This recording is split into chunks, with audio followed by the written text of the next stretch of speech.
Yes, तो last lecture के अंदर हमने रिफ्रैक्शन स्टार्ट किया था। रिफ्रैक्शन, दो मीडियम के अंदर लाइट रेज जाती है तो it will bend towards the normal, it will come towards the normal, उसको हमने बोला था रिफ्रैक्शन। लॉज ऑफ रिफ्लेक्शन हमने देखा था, एक दो सवाल किए थे। अब इनकी एप्लीकेशन आएगी हमारे पास रिफ्रैक्शन की, है ना, तो वो देखते हैं। तो सबसे पहला अपना कॉन्सेप्ट है जो, जैसे फॉर एग्जांपल नाम पहले लिख लेते हैं, apparent depth and real depth. ठीक है, काफी डे टू डे लाइफ में यूज होने वाला ये फॉर्मूला है। कॉन्सेप्ट ऐसे समझ सकते हो, जैसे फॉर एग्जांपल ऐसा मान लो कि अगर एक बाल्टी है, उसके अंदर सिक्का रखा हुआ है, या बाल्टी के अंदर कुछ भी चीज है, या तालाब के अंदर मछली है, तो हमें कुछ चीजें है वो ऊपर दिखती है। फॉर एग्जांपल अगर कॉइन को भी हम देखेंगे, पानी भरी हुई बाल्टी होनी चाहिए, उसके अंदर कॉइन रखा हुआ है, तो हमें ऐसा दिखेगा कि कॉइन थोड़ा सा ऊपर है। या कोई भी अगर तालाब में भी हम चीजों को ऑब्जर्व कर रहे हैं तो थोड़ा सा ऊपर दिखेगा, क्योंकि तुम लोगों ने देखा होगा बोर्ड भी मारा रहता है जहां पर तालाब वगैरह रहता है कि भाई जैसे जितनी हाइट अपन को दिखती है, जितनी डेप्थ दिखती है, वो रियलिटी में है नहीं, हमें कम डेप्थ दिखती है, गहराई थोड़ी ज्यादा हो सकती है ऐसे। और इस वजह से, वो किसकी वजह से हो रहा है, अपन की रिफ्रैक्शन ऑफ लाइट की वजह से मछलियां भी अपन को ऊपर दिखती है। तो वही कॉन्सेप्ट का इस्तेमाल करना है।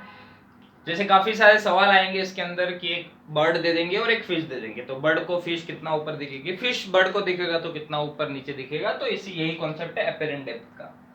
ठीक है, तो स्टार्ट करते हैं अपेरेंट डेप्थ। तो लेट्स से कि यहां पर कोई मीडियम को जोड़ने वाली बाउंड्री है ना, एक ऐसा मीडियम अपन ले लेते हैं। ये मीडियम का रिफ्रैक्टिव इंडेक्स है n1 और ये मीडियम का रिफ्रैक्टिव इंडेक्स है n2। यहां पर है कोई ऑब्जेक्ट, ध्यान से समझना सारी चीजों को, एक एक चीज यहां पर फॉर्मूला में इंपॉर्टेंट है। ठीक है, ऑब्जेक्ट यहां पर है और हम यहां पर है। अब ऐसा समझो हम ऐसे देख रहे हैं, है ना, तो पहले तो मैं एक नॉर्मल बना देता हूं यहां पर। तो लेट्स से हम ऐसे देख रहे हैं, हम अगर ऐसे देख रहे हैं तो हमें बिल्कुल पैरेक्सियल रेस कंसीडर करनी है।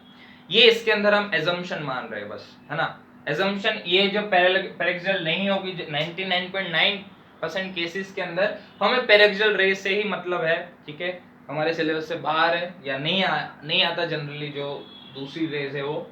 ठीक है, बट हमें एक इसके अंदर सिचुएशन माननी है, कौन सी, कि रेज आर पैरेक्सियल।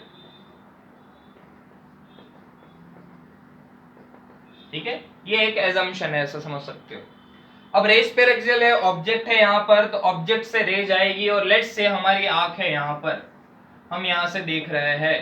ठीक है, मैंने आंख थोड़ी बड़ी बना ली है, बट तुम्हें समझने की जरूरत है मैंने बड़ी भी क्यों बनाई है। ऐसा समझ लेना ये हमारी आंख है ना, क्योंकि जो रेज डायग्राम बनाऊंगा तो रेज जो आ रही है वो ऐसा ही हमें कंसीडर करना है कि हमारी आंख में ही आ रही है।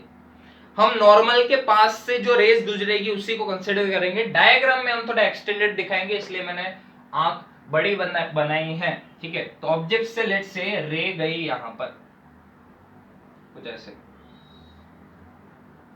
ठीक है, पहली बात, हमेशा रेज ऑब्जेक्ट से निकालनी है ना, और आंखों में भेजनी है।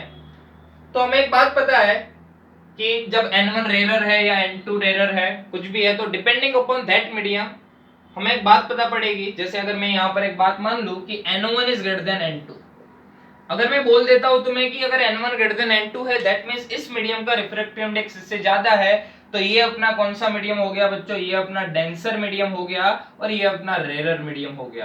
दैट मींस रे जो है वो रेरर मीडियम से कहां जा रही है, डेंसर मीडियम के साइड जा रही है। तो वो क्या करेगी, it will bend towards the normal और it will go away from the normal. सोचो, दिमाग में बोलते जाना। ठीक है, जब भी वो डेंसर से रेरर में जाएगी तो it will go away from the normal, तो रे कुछ ऐसे चली जाएगी दोनों साइड से, और रे अगर कुछ ऐसे चली जाएगी, हम यही कंसीडर करेंगे कि ये रेज भी हमारी आंखों में जा रही है, हमारी आंख इतनी बड़ी है, हम गेंडे हैं, ऐसा समझ सकते हो। और ये रे को अपन पीछे लिखेंगे तो इसकी इमेज यहां बन जाएगी। इन द सेंस ऑब्जेक्ट यहां पे था, लेकिन मैंने जब उसको ऊपर से देखा तो मुझे ऑब्जेक्ट यहां पे दिखेगा। राइट, ये वाली बात। तो ये हमें समझना है ये किस तरीके से, अब इसको कहां कहां क्या क्या रिप्रेजेंट करते हैं वो देखते हैं। ये वाली जो डिस्टेंस है इसको हम बोलते हैं d, that is the real depth of the object. And ये वाली जो डिस्टेंस है इसको बोल दो d dash, where d dash is the apparent depth of the object. तो सारी चीजें लिख लेते हैं। d क्या है भाई? Real depth. d डैश क्या है भाई? Apparent depth. अपरेंट डेप्थ मतलब आभासी ऊंचाई, मतलब हमें है नहीं वो चीज लेकिन हमें वो दिखती है। काफी सारी चीजें ऐसी रहती है। तो यहां पर n1 क्या है, ध्यान से समझना। n1 और n2 की मैं कैसे डेफिनेशन बोलता हूं।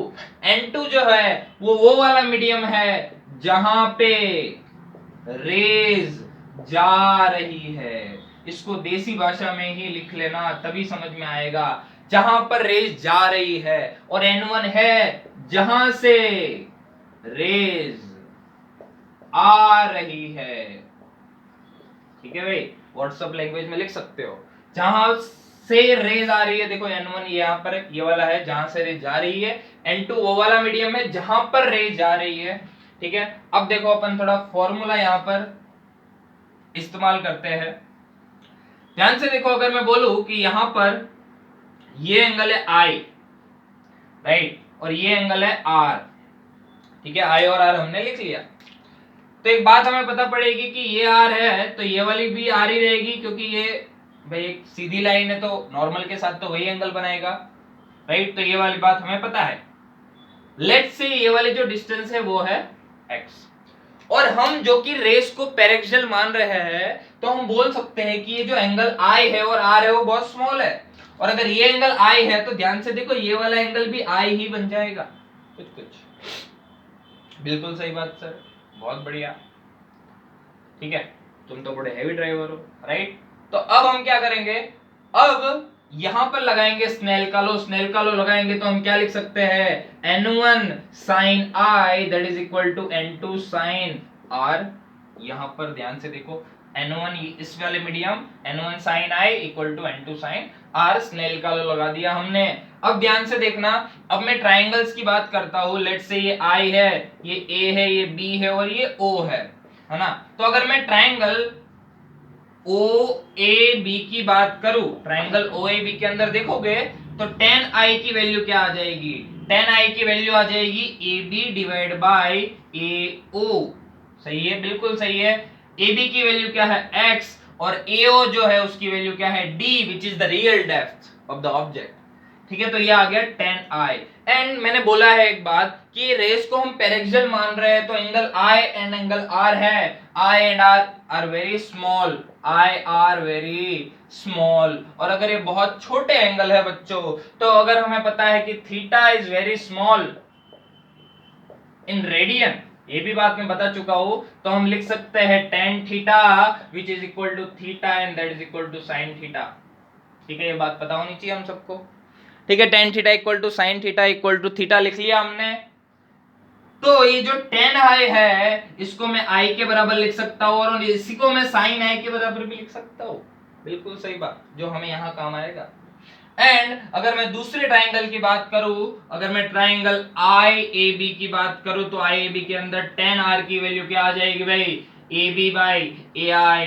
ठीक है, AB की वैल्यू है x और AI की वैल्यू क्या है, d dash which is the apparent depth, right. And this is also small, तो this is equal to sine R। तो हमारे पास basically sine I and sine R की वैल्यू आ गई, जो हम स्नेल के लॉ में पुट करेंगे। इस लॉ के अंदर वैल्यू पुट कर ली, तो n1 है, n1 की वैल्यू तो हमें पता है दी होगी क्वेश्चन के अंदर। साइन I की वैल्यू है x बाय d, n2 की वैल्यू दी होगी, साइन R की वैल्यू क्या है भाई, x by d dash. x और x कैंसिल हो गई, दो जाने दो।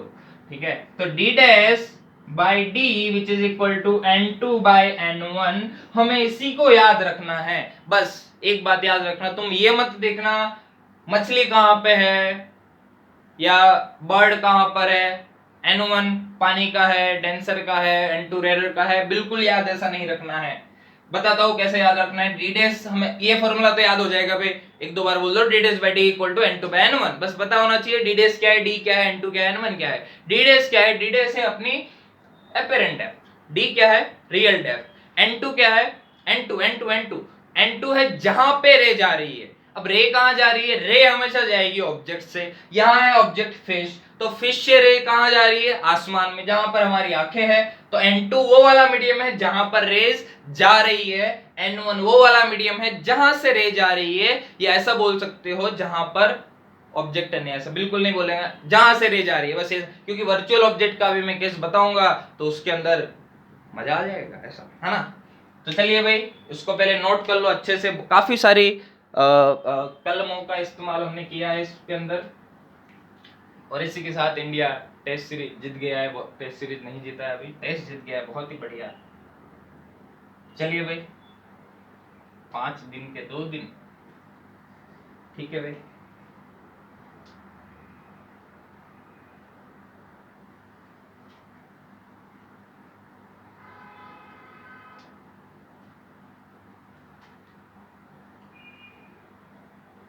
चलिए भाई बहुत बढ़िया, एक सवाल के थ्रू इसको देख लेते हैं बस, क्वेश्चन क्वेश्चन क्वेश्चन।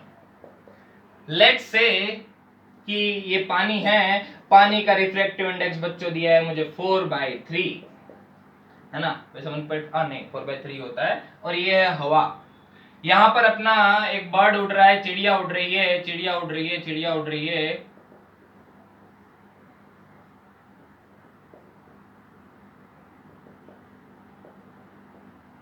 ठीक है भाई, चिड़िया उड़ रही है, चिड़िया की कुछ हाइट दी हुई है, मान लो 36 सेंटीमीटर, और यहाँ पर मछली है अपनी, और मछली की जो हाइट है वो लेट से दी हुई है 24 सेंटीमीटर, है ना। तो पहला सवाल है फाइंड हाइट्स, ट्राई करना है भाई, d dash by d equal to n2 by n1, d dash apparent real n2 n1, पता है क्या, n2 जहां पे रह जा रही है ऑब्जेक्ट से रह जाएगी, बस ये बात याद रखना। Find the height of bird, चिड़िया, ऑब्जर्व्ड बाय फिश, ठीक है। और दूसरा सवाल है find height of fish observed bye chill, चिड़िया ली थी हमने, चिल बन गई, है ना।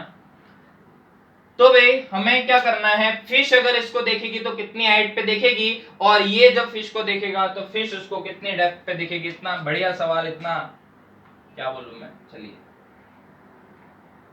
देख लीजिए, ठीक है भाई। फिश लिख लो इसको, और इसको बर्ड लिख लो, हाँ।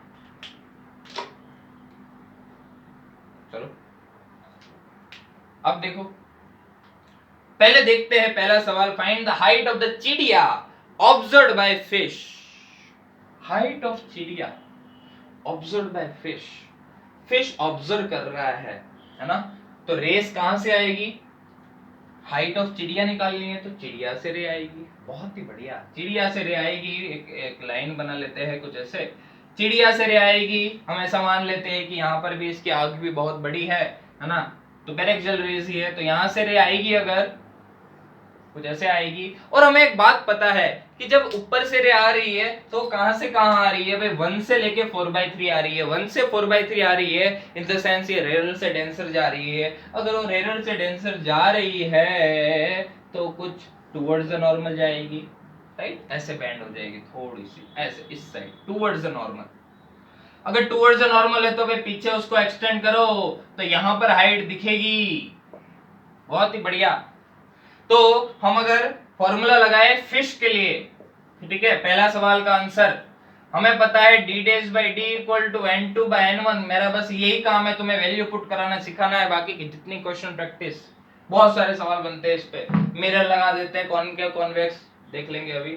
d dash, what is d dash, जो निकालना है हमें, d is the real depth, है ना। और एक बात नोट कर लेना, वहां पर जो लिया था, ये जो d dash एंड d है, these are the height from the surface, देख लेना डायग्राम, देख लो पेज पर लटके, सर डायग्राम हम बनाए ही नहीं है, बना लेना डायग्राम, बनाते रहना, बिल्कुल बनाते रहना, काम आएंगे। तो ये जो हाइट है d dash and d, those are from the surface, इस सरफेस पे हाइट ली थी हमने ये d, इस सरफेस से हाइट ली थी d dash, है ना, तो इस बात का ध्यान रखना। तो d is the height from the surface, surface है यहां पर, है ना, और ऑब्जेक्ट है यहां पर, तो ऑब्जेक्ट से ये वाली रियल हाइट कितनी है, 36 and that is equal to N2। N2 क्या है, जहां पे रे जा रही है, रे कहां पे जा रही है, रे यहां जा रही है, तो ये हो गया 4/3। और N1 कहां है, जहां से रे जा रही है, कहां से रे जा रही है, 1 से जा रही है, तो यहां आएगा 1। N2 जहां से रे, सॉरी जहां पे रे जा रही है, इसके अंदर रे जा रही है तो 4/3। N1 जहां से रे जा रही है तो है ना।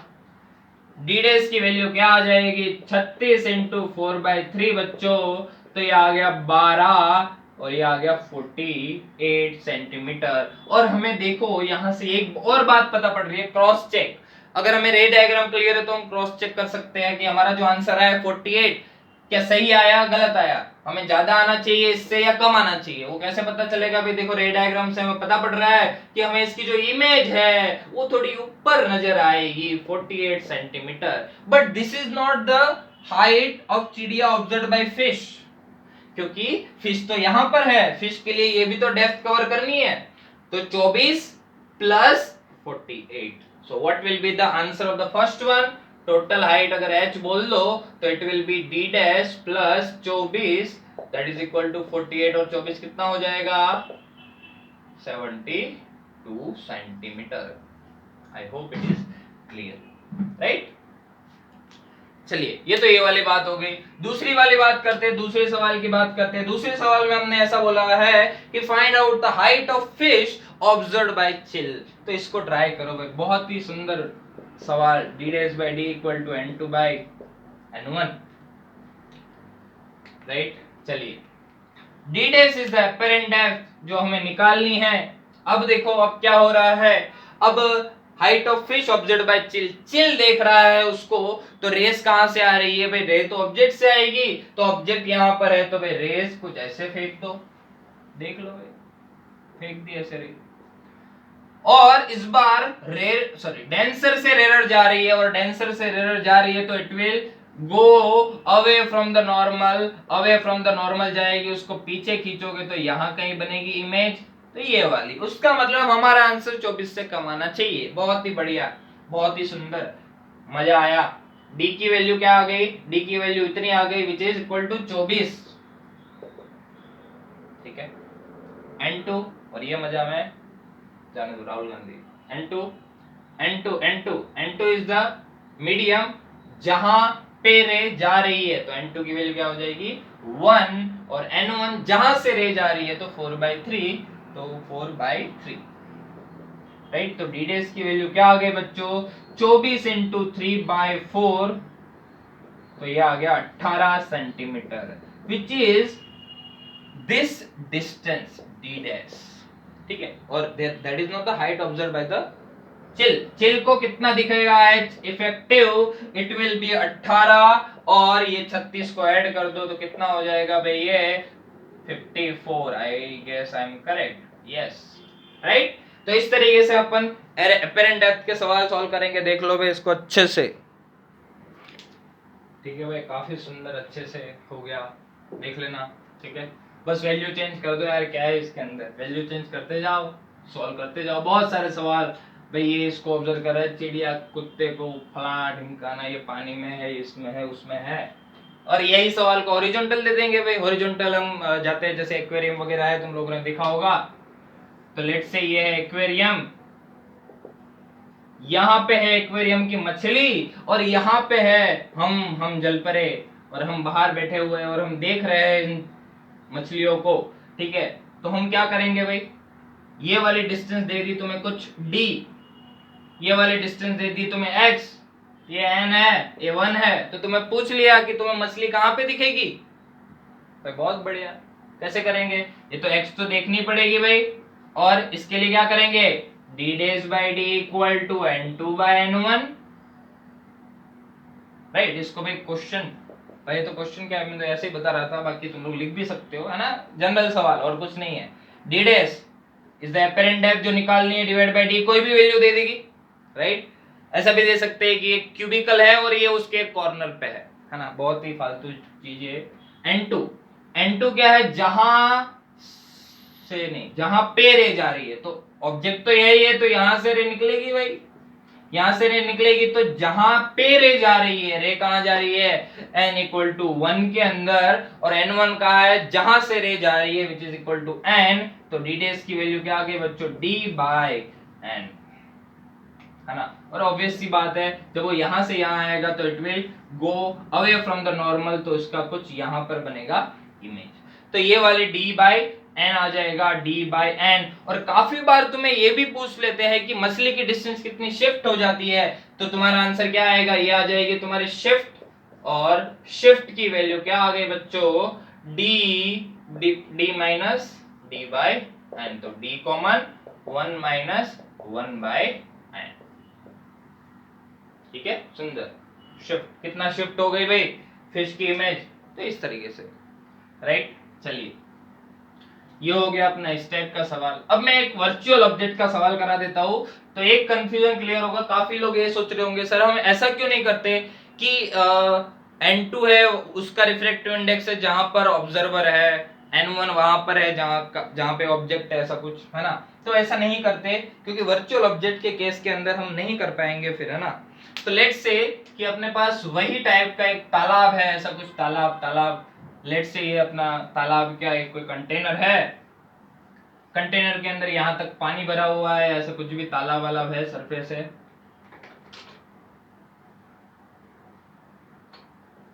ठीक है। ऐसे ही बना लो भाई, क्या फर्क पड़ता है।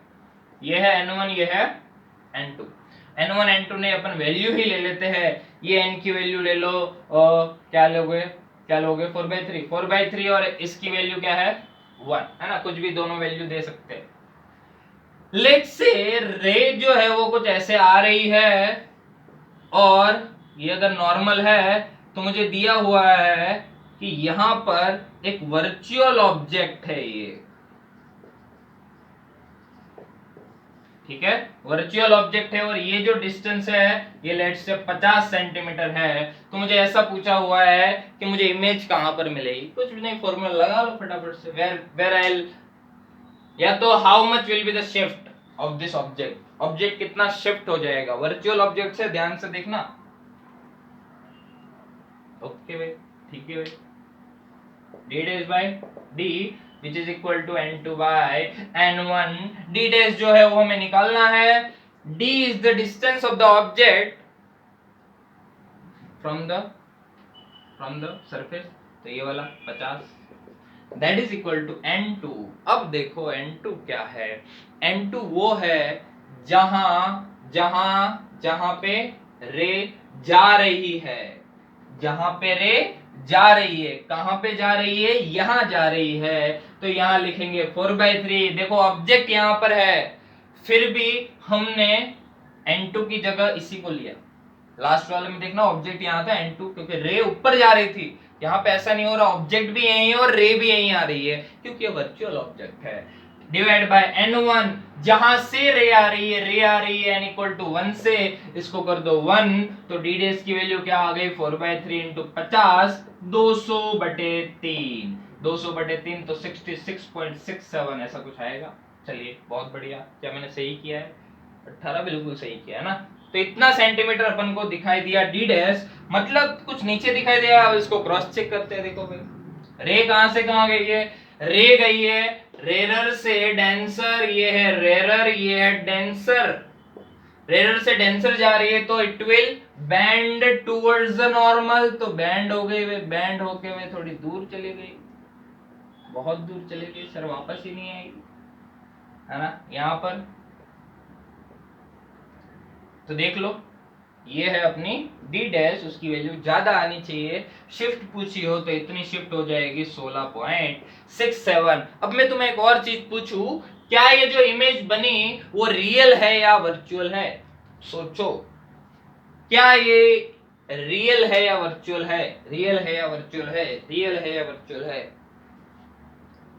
सोचो सोचो सोचो। वर्चुअल ऑब्जेक्ट है यहाँ पर, बट इमेज जो है, इमेज बच्चों रियल इमेज है, real real real real image, real image.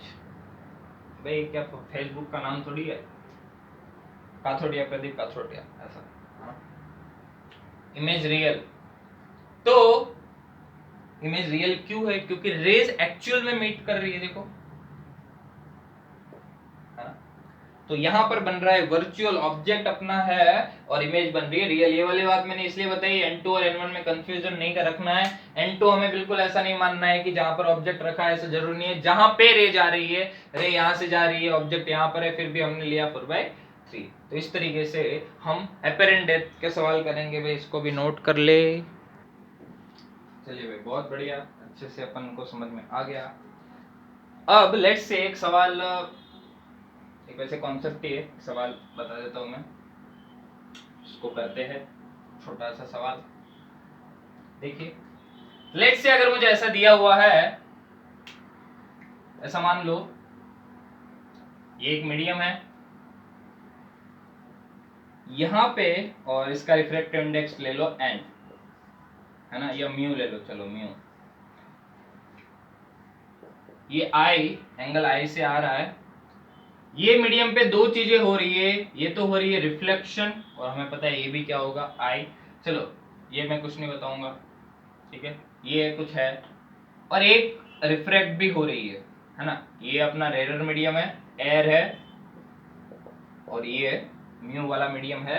और मुझे ऐसा दिया है कि रे को इंसिडेंट हो रही है तो रिफ्लेक्ट भी हो रही है, ये रिफ्लेक्टेड रे है, एंड ये क्या है, रिफ्रैक्टेड रे, और लेट से ये दिया है आर, है ना। और मुझे एक और बात बोली है कि ये जो reflected ray and refracted ray है, they are making an angle 90 degree with each other, और you can say they are perpendicular to each other. तो ये वाली कंडीशन मुझे क्वेश्चन में दी है। सो मुझे ऐसा पूछा है, find angle of incident done in other variable,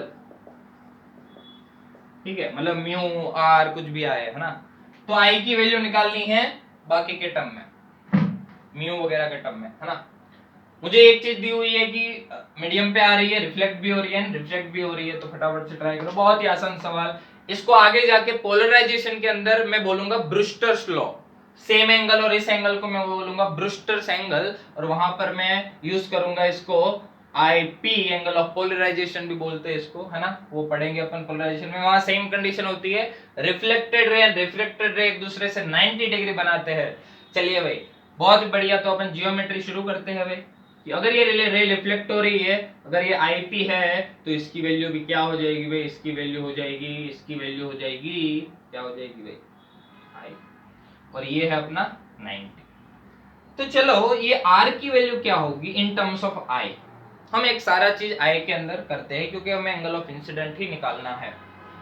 तो ध्यान से देखोगे तो ये तीनों अगर मिलेगा, ये तीनों तो 180 होना चाहिए, इन द सेंस आई, क्योंकि ये एंगल तो आई है, सेम रहेगा, plus 90 plus this R is equal to 180, right, क्योंकि तीनों का 180।